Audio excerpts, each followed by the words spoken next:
Hello, everybody, and welcome back to NBA Cinema. Now, Jabari Parker, you want to know what this reporter could have asked a former NBA #2 pick to make him break down like this during an interview? Well, first we have to look back at the career of Jabari Parker in the NBA. Now, Jabari Parker was #1 high school player back in 2013, and he was, expected to be a franchise level player coming out of Duke. And he was becoming the face of Milwaukee well before Giannis. Well before there was, Giannis Ascension. Jabari Parker was looked at to bring back that franchise. Take a listen here at a young Jabari speaking on that. Bucks fans are hoping that you become a legitimate star and resurrect this franchise. That's a lot to put on the shoulders of a 19-year-old rookie. How do you handle that? Well, I just look at the team first. I know I have little experience. The guys been here a lot longer than me. So I just try to depend on them for my success, and I'm only going to get there if the team comes together. I heard the comparisons to a great player like Carmelo Anthony. How do you feel about those comparisons? They're good comparisons because Carmelo is going to be a future Hall of Famer, and I just want to be someone like his career, end up so successful like himself. So it's just going to come with work, too. When they compare me to me and Carmelo, some other small forwards I like to compare myself, Glenn Robinson, like his game a lot, and Paul Pierce too. So we're pretty much interchangeable, similarities. Now, you heard that right. The comparisons was with 2 first ballot Hall of Famers, Carmelo Anthony and Paul Pierce. I mean, all-stars, most of their careers, hanging, 24, 25 on your head in a bad year. I mean, these were the comparables from a lot of people with Jabari Parker. I mean, and that's the thing. Jabari was truly, the face of a lot of brands, signed with Jordan Brand, was with Gatorade doing commercials. I mean, Milwaukee was looked at to being, okay, he's a Midwest kid from Chicago. He's staying in the Midwest in Milwaukee. He's going to bring, some notoriety to this small market team. But then the injuries start to pile up. One ACL tear after another, and it starts to kind of diminish not only his physical abilities, but it really started to take a toll on young Jabari mentally.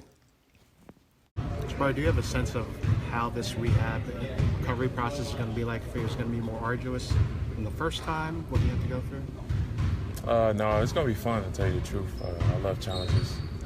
I love being in the position I am, I really didn't feel like talking, but since you asked me that, it feels like, God's giving me this for a reason, because I can handle it. So, I take that burden, because I know a lot of people can't go through this. I've been struggling all my life, so it ain't nothing new. Which that leads us to, what did the reporters say once Jabari Parker team overseas was bounced in the playoffs? And what did Jabari Parker say, having that clarity, going through everything he's been through? Take a listen. I think we gave our effort. I'm very proud of my guys. I'm very proud of them. And this year has been a beautiful experience. I made a lot of friends. Are you able to label this season in terms of to make a balance about how things were going, taking a look back to the season now that it ends? You can't be bitter. Most important thing is everybody's safe. Everybody injury-free, and that's the most important thing. These guys can go home and play with their kids. They get a chance to be healthy. So that's the big thing. That's a win in my book. Finally, 2 questions, 2 topics. First of all, about you. It was your first experience overseas.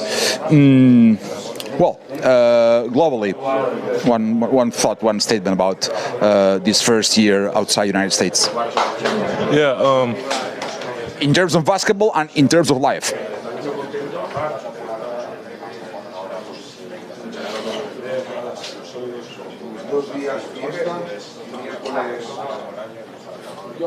What's wrong, boy? Are you okay?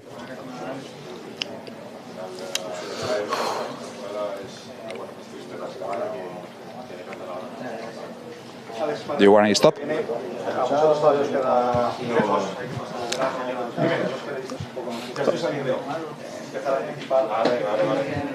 Let's talk later.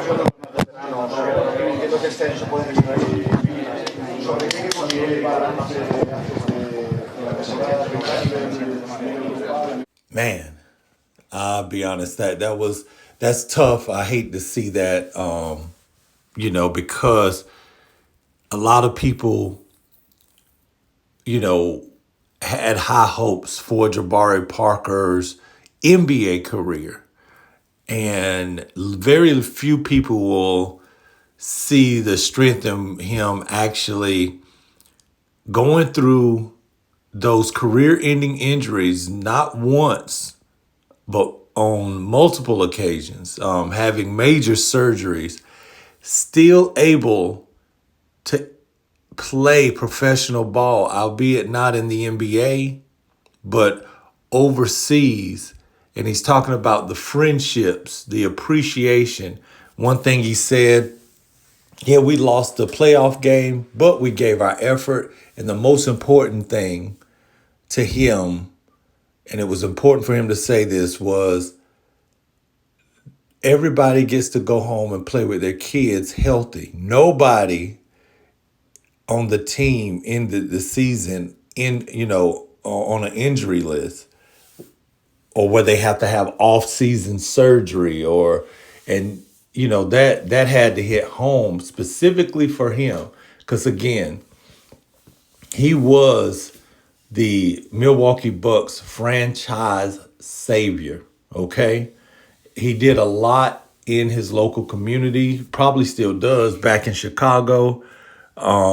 So his presence is missed, and I'm sure he misses his local community, but still being able to make an impact, play the game he loved. I think all that flood of emotions kind of just hit him at one time. So even though he may have lost that playoff game, it's safe to say that this brother understands life.